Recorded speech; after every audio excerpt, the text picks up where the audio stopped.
কিন্তু গত 1.5 বছরের যে চিত্রটা, সেই চিত্রটা যদি তুলে ধরা যায় একেবারে শুরু থেকে, ভারত বিরুদ্ধতার সুর চরমে, শেখ হাসিনার সরকারের পতনের পর থেকে সেখানে ভারত বিরুদ্ধতার নামে হিন্দুদের জ্বালিয়ে দেওয়া, হিন্দু নির্যাতন, ভারত বিরুদ্ধতার নামে বাংলাদেশে মৌলবাদের বীজ বপন করা, এই চিত্রগুলো দেখে দেখে গত 1.5 বছরে ভারতীয় সংবাদ মাধ্যম, ভারতীয় সাধারণ মানুষ এইটাই নিজেদেরকে আশ্বস্ত করেছে যে একসময় তারা মৈত্রী দেশ ছিল, কিন্তু এখন নেই।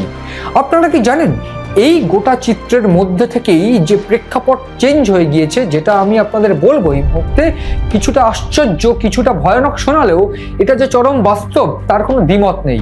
ভারতের ডিপ্লোম্যাসি, যে নিউট্রাল ডিপ্লোম্যাসিতে ভারত খেলে, সেই ডিপ্লোম্যাটিক যে চাল কতটা ভয়ানক তা এই মুহূর্তে যেমন প্রমাণিত, ঠিক কয়েক মাস আগে বাংলাদেশের নির্বাচনের সময় সেটা প্রমাণিত হয়েছে।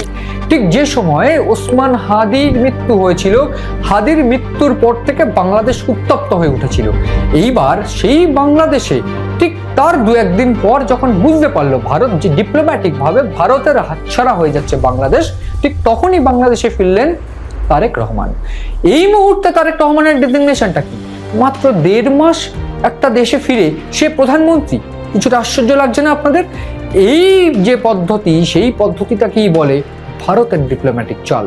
এই চালেই তারেক রহমান প্রধানমন্ত্রী হলেন। তারেক রহমানের সঙ্গে এই মুহূর্তে ভারতের সুসম্পর্ক শুরু হয়ে গিয়েছে, যেটার ফলস্বরূপ, যেটার রিফ্লেকশন, ভারত তেল পাঠাচ্ছে বাংলাদেশকে।